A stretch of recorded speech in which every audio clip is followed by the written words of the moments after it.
விசித்திர வீரியன் மாண்டு போன பிறகு சத்தியவதியினுடைய வேண்டுகோளுக்கிணங்க வியாசரின் வாயிலாக விசித்திர வீரியனுடைய 2 மனைவியர் அம்பிகை அம்பாலிகை, அம்பாலிகையோடு வியாசர் கூடி திருதராஷன் பிறக்கின்றான்.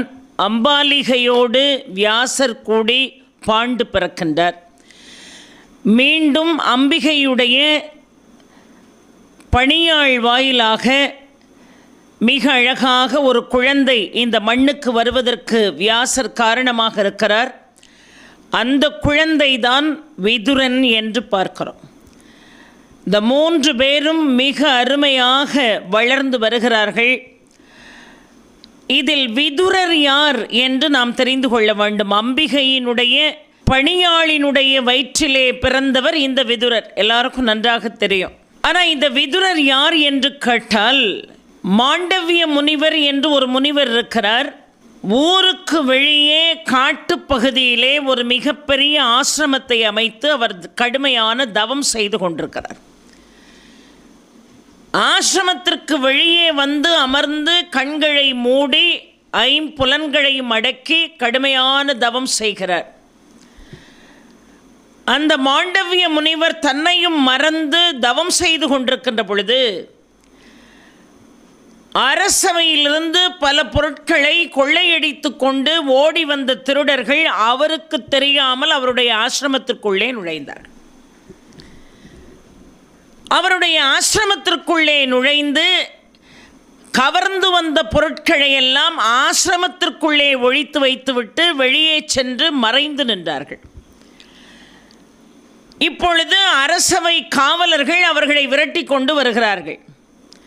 விரட்டி கொண்டு வந்தவர்கள் மாண்டவிய முனிவருடைய ஆசிரமத்துக்குள்ளே போய் தேடினாங்க. தேடினால் அங்கே யாரும் இல்லை. ஆனால் அரசவையிலிருந்து கவர்ந்து வரப்பட்ட பொருட்கள் அந்த ஆசிரமத்துக்குள்ளே இருந்தது. அப்போ இந்த பொருளை பூரா கவர்ந்து வந்தவன் இதோ அமர்ந்து தவம் செய்து கொண்டிருக்கக்கூடிய முனிவன் என்கின்ற முடிவிற்கு வந்தார்கள். தவத்தில் இருந்த மாண்டவிய முனிவரை தூக்கி கொண்டு போய் மன்னர் முன்னாடி நிறுத்தினாங்க.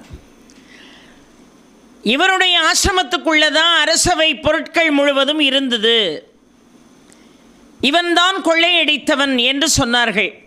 அரசன் விசாரிக்கணுமா இல்லையா? அரசன் என்ன செய்தான்? கபடதாரி வேடத்திலே அரசவை பொருட்களை எல்லாம் கவர்ந்து வந்தது மட்டுமல்லாமல், முனிவனுடைய வேஷத்தில் நிற்கிறீர், இவனை கழுமரத்தில் ஏற்றுங்கள் என்று தண்டனை கொடுத்தான். இப்போ ஒரு ஈட்டியை கொண்டு வந்து அவருடைய வயிற்றில் ஓங்கி குத்தி அப்படியே கழுமரத்தில் ஏற்றி நிறுத்தினாங்க.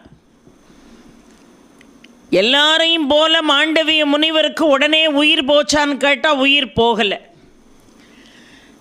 தன்னுடைய யோக சித்தியினால் போகின்ற உயிரை பிடித்து வைத்திருந்தார் மாண்டவிய முனிவர். பல ஆண்டுகள் தவம் செய்தவர் இல்லையா? பல நாட்களாக கழுமரத்தில் உயிரோடு தொங்கிக் கொண்டிருக்கிறார். இதை கேள்விப்பட்ட மற்ற முனிவர்கள் ஓடோடி வந்து மன்னனிடம், அவன் எவ்வளவு பெரிய தவசீலன் தெரியுமா? உங்கள் அரசவை பொருட்களை அவனா திருடி இருப்பான்? இல்லை, மிகவும் தவத்துக்குரியவன். அவரால் சாதிக்க முடியாத இந்த மண்ணில் ஏதுமில்லை. ஆனால் சத்தியத்துக்கு கட்டுப்பட்டு கழுமரத்திலே தொங்கிக் கொண்டிருக்கிறார் என்று சொன்ன உடனே மன்னன் தன்னுடைய தவறை உணர்ந்து அவரை கழுமரத்திலிருந்து கீழே இறக்குங்க பாடினான். இப்போ கீழே இறக்குனா குத்தி தூக்குனாங்க பாருங்க. அந்த ஈட்டி வயிற்றுக்குள்ள பாதி இருக்கு, மீதி வெளியே நீட்டிக்கிட்டு இருக்கு. உடனே அந்த வெளியே நீட்டிக்கிட்டு இருந்த பகுதியை உருவ முயற்சி செய்தால் அது வரல. வயிறு பகுதிக்குள்ளே இருக்கக்கூடிய அந்த இரும்பை விட்டுட்டு மீதி பகுதியை அறுத்து எடுத்தார்கள். அந்த கூர்மையான பகுதி மாண்டவிய முனிவருடைய வயிற்றுக்குள்ளே தான் இருந்தது. கழுமரத்தில் ஏற்றி நிறுத்தினது. எவ்வளோ வலிச்சிருக்கும், எவ்வளோ வேதனையாக இருந்திருக்கும். பழையபடி கழுமரத்திலிருந்து இறக்கி ஈட்டிய உருவ முற்பட்டு வரல. வயிற்றுக்குள்ளே உள்ள பகுதியை விட்டுட்டு மீதி பகுதியை அறுத்தெடுத்தார்கள். எப்பேற்பட்ட வேதனை என்று சிந்தித்து பாருங்கள். என்னை மன்னித்து விடுங்கள் என்று மாண்டவிய முனிவருடைய காலில் போய் மன்னன் விழுந்தான். இப்போ மாண்டவிய முனிவர் சொன்னார், மன்னா, எனக்கு ஓ மேலே எந்த வருத்தமும் இல்லை, ஓ மேலே எனக்கு எந்த வருத்தமும் இல்லை. ஆனால் என் வருத்தம் பூரா தர்மதேவன் மேலே தான். நான் என்ன பாவம் செஞ்சேன்னு எனக்கு இவ்வளோ பெரிய தண்டனை கொடுத்தான், நான் அவனை சந்திக்க விரும்புகிறேன் அப்படின்னு தர்மதேவன்கிட்ட போய் கேட்டார். அப்பா, நான் என்னப்பா பாவம் பண்ணேன், நான் யாருக்கு என்ன கெடுதல் பண்ணேன், எனக்கு ஏன் இவ்வளோ பெரிய தண்டனை கொடுத்த? அப்போ தர்மதேவன் சொன்னால், போன பிறவியில் கையில் குச்சை வச்சுக்கிட்டு போகிற வார புழு பூச்சிகளை எல்லாம் குத்தி குத்தி துன்பப்படுத்தினவன் நீ, அதனுடைய தண்டனையை நீ இப்போ அனுபவிச்ச அப்படின்னு சொன்ன உடனே, இதெல்லாம் உனக்கு நியாயமாக இருக்கா? நான் எந்த பருவத்தில் அந்த காரியத்தை செஞ்சேன் அப்படின்னு மாண்டவிய முனிவர் தர்மதேவனிடம் கேட்டார். தர்மதேவன் சொன்னால், உனக்கு ஒரு 12 வயசு இருக்கும், அந்த 12 வயசில் நீ என்ன செய்தாய் என்று சொன்னால், குச்சை எடுத்துக்கிட்டு புழுப்பூச்சிகளை குத்தி குத்தி கொடுமைப்படுத்தின அப்படின்னு சொன்ன உடனே, உனக்கு தெரியாத அறங்கள் என்னப்பா இருக்குது? 12 வயது வரைக்கும் ஒரு குழந்தை செய்யக்கூடிய பாவம் பாவ கணக்கிலே சேராதே, அது அறியாத பருவம் இல்லையா? 12 வயதுக்கு மேலே செய்யக்கூடிய பாவங்கள் தானே பாவ கணக்கில் சேரும். இது கூட உனக்கு தெரியாதா? 12 வயதுக்குட்பட்ட ஒருவன் செய்த ஒரு சிறு பிழைக்கு இவ்வளவு பெரிய தண்டனையா? இது நியாயமா? இப்பொழுது நான் உன்னை சபிக்கிறேன், தர்ம தேவனாகிய நீ இந்த பூமியில் சென்று பிறக்க கடவாயின்னு இப்போ மாண்டவிய முனிவர் தர்மதேவனுக்கு சாபம் கொடுத்தாரா? அந்த சாபத்தினுடைய விளைவாக மண்ணுலகில் வந்து பிறந்தானாம் தர்மதேவன். யாருடைய ரூபத்தில்? விதுரனுடைய ரூபத்தில். அதனால்தான் விதுரன் தர்மதேவனை போல நீதிக்கு கட்டுப்பட்டவன், நீதிக்கு கட்டுப்பட்டவன், நேர்மைக்கு கட்டுப்பட்டவராக, ஒழுக்கத்திற்கு கட்டுப்பட்டவராக, நல்ல ஆலோசனைகளை வழங்கக்கூடியவராக விதுரன் இந்த மண்ணிலே வலம் வந்தார் என்று பார்க்கிறோம். அதனால்தான் விதுரன் நீதியோடும் நேர்மையோடும் ஒழுக்கத்தோடும் அறங்களுக்கும் தர்மங்களுக்கும் கட்டுப்பட்டு இந்த மண்ணிலே வாழ்ந்தார் என்று பார்க்கிறோம். இப்போ இந்த மூவரும் நாளொரு மேனியும் பொழுதொரு வண்ணமாக வளர்ந்து வருகிறார்கள். இவர்களுக்கு எல்லா பயிற்சிகளையும் பீஷ்மர் இப்பொழுது சொல்லிக் கொடுக்கிறார். கல்வி கேள்விகளில் சிறந்தவர்களாக இவர்கள் இருக்கிறார்கள். அது மட்டுமல்ல, குதிரை ஏற்றம், தேர் ஏற்றம், யானை ஏற்றம் என்று அத்துணை பயிற்சிகளிலும் சிறந்தவர்களாக வல்லவர்களாக இவர்களை பீஷ்மர் உருவாக்குகிறார். மிகவும் திறமை பொருந்தியவர்களாக இந்த மண்ணிலே வலம் வர வேண்டும் என்பது பீஷ்மருடைய எதிர்பார்ப்பு.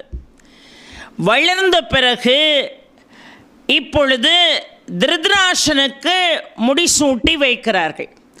திருதராஷன் மிக அழகாக ஹஸ்தினாபுரத்தினுடைய மன்னனாகிறான். ஆனால் மன்னன் என்று முடிசூட்டப்படுகிறானே தவிர அவனால் ஆட்சியை நடத்த முடியுமா என்று கேட்டால் இல்லை. காரணம், அவனுக்கு கண்ணு தெரியாது, பிறவியிலே கண்ணில்லாதவன். அவரை மன்னனாக்கினான். ஆனால் ஆட்சி பொறுப்பை ஏற்றுக்கொள்ளக்கூடிய பணியை யார் கையில் ஒப்படைத்தார் பீஷ்மர் என்று சொன்னால், பாண்டுவினுடைய கையிலே ஒப்படைத்தார். பாண்டுவை சேனாதிபதியாக்கினார். சேனாதிபதியாக்கினார் பாண்டுவை. பாண்டுக்கு சேனாதிபதி என்கின்ற பதவியை கொடுத்த பீஷ்மர் இப்பொழுது விதுரனுக்கு முதல் மந்திரி என்கின்ற பதவியை கொடுத்தார். முதல் மந்திரி என்கின்ற பதவியை கொடுத்தார். பாண்டு என்ன செய்யணும் அப்படின்னு கேட்டால், ஆட்சி பொறுப்பு பாண்டுவினுடைய கையில் தான். ஆனால் ஒவ்வொன்றையும் செய்கின்ற பொழுது விதுரனுடைய முதல் மந்திரியினுடைய ஆலோசனையை கேட்டு பாண்டு செயல்பட வேண்டும் என்பது பீஷ்மருடைய வழிகாட்டுதல். அந்த வகையிலே மிக சிறப்பாக ஆட்சி நடந்தது என்று பார்க்கிறோம். இப்போ திருதராஷனுக்கு காழை பருவம், ஒரு பெண்ணை பார்த்து திருமணம் செய்து வைக்கணும்னு பீஷ்மர் நினைக்கிறார். அவருடைய கடமை. திருதராஷனுக்கு பொண்ணு பார்க்க போகணும்னு நினைக்கிறார். பொண்ணு எங்கே இருக்கா தெரியுமா? காந்தார நாட்டிலே இருக்கிறாள். மன்னனுடைய மகள் காந்தாரியை திருதராஷனுக்கு திருமணம் செய்து வைக்க வேண்டும் என்று பீஷ்மர் விரும்பினார். காந்தார நாட்டை மிகச் சிறப்பாக ஆட்சி செய்தவன் யார் என்று கேட்டால் சுபலன். சுபலனுடைய மகள்தான் காந்தாரி. காந்தாரியினுடைய உடன்பிறப்பு தான் சகுனி. சகுனியோடு 2 ஆண் மக்கள் மேலும் சுபலனுக்கு பிறந்தார்கள். சகுனியோடு சேர்ந்து 2 ஆண்மக்கள் சுபலனுக்கு. மிக அழகான காந்தாரி என்கின்ற பெண் குழந்தை.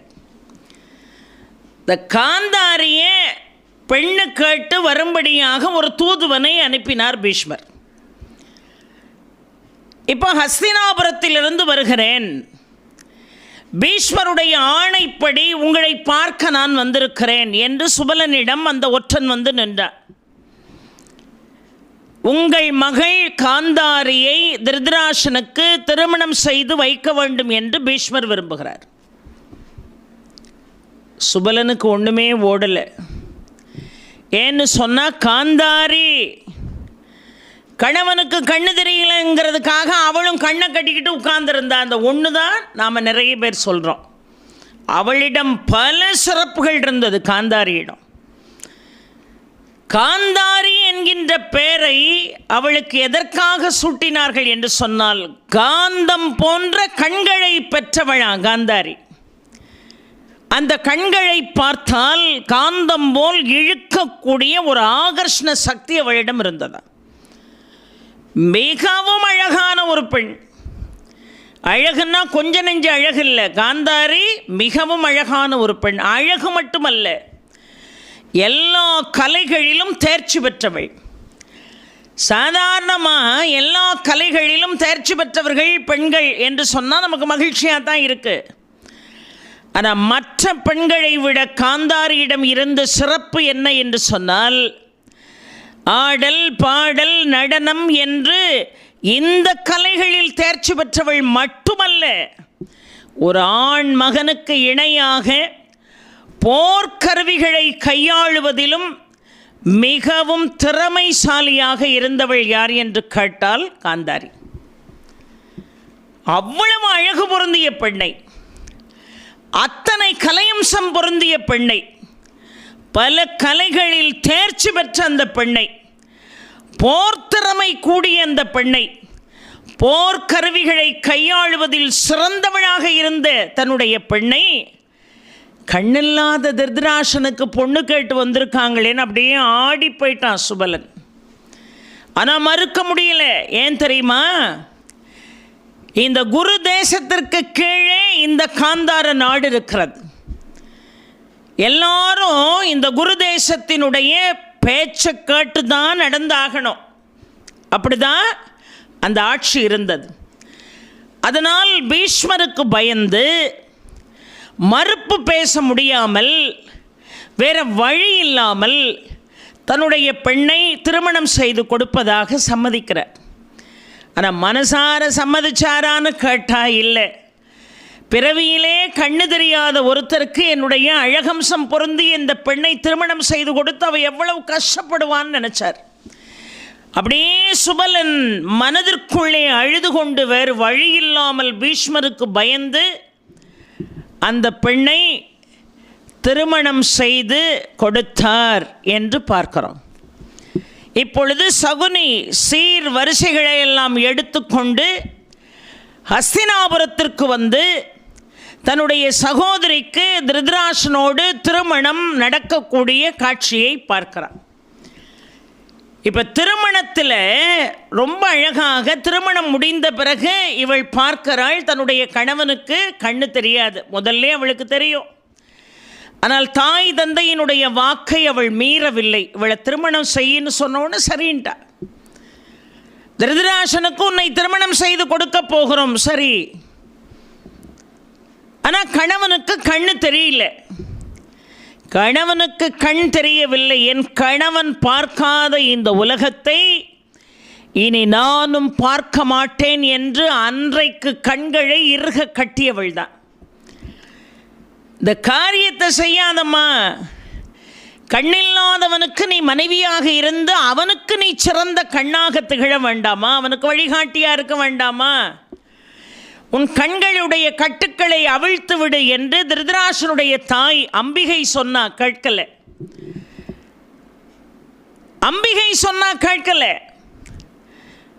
சத்தியவதி சொன்னா கேட்கல. இல்லை, என் கணவன் பார்க்காத இந்த உலகத்தை இனி நான் பார்க்க போவதில்லை.